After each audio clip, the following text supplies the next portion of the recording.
Last time I was down at my mom's house a couple months ago in Chicago, she gives me this bag of stuff, which is stuff for me to bring back up here to Wisconsin.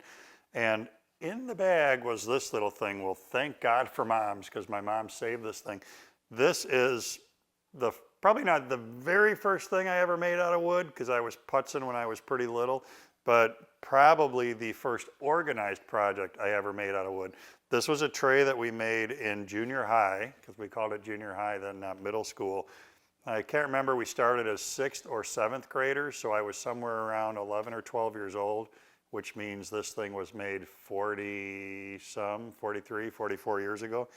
So the premise with it from a teaching perspective was different skill sets that we had to do in order to make the tray. We did everything with hand tools. This was bored with an auger, and then a coping saw was used to cut the curves. We used a rasp to clean it up, so it's not that smooth in there right now because I didn't do a great job of that. The rails on each side had to be cut to length to match the length of the main body of this thing. From the bottom, here's how old it is. Who the heck uses slotted screws anymore? And those handles are held on with a couple of slotted screws. If I remember right, and maybe somebody who was in junior high woodworking with me can correct me, Mr. Mathis, one of my big mentors, got me into woodworking, was the teacher. I think that we built this out of willow.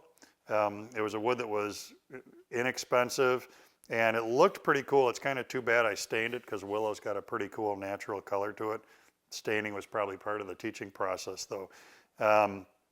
The only thing that was kind of bad about willow was it smelled a little bit like urine when you cut it and sanded it, but it's pretty nice material to work with. So I'm really glad this thing surfaced at my mom's house. It was a great trip down memory lane to when I was first getting started in woodworking as a little kid, and really big impact. Mr. Mathis, the teacher from this class, is the guy who really got me where I am today, because by the time I was couple months in shop class, I said, I want to be just like Mr. Mathis, and went to school, same college he did, to be a shop teacher, and here I am. So that's a throwback to my early woodworking days, and boy, like I said, thank goodness for moms who save stuff like this.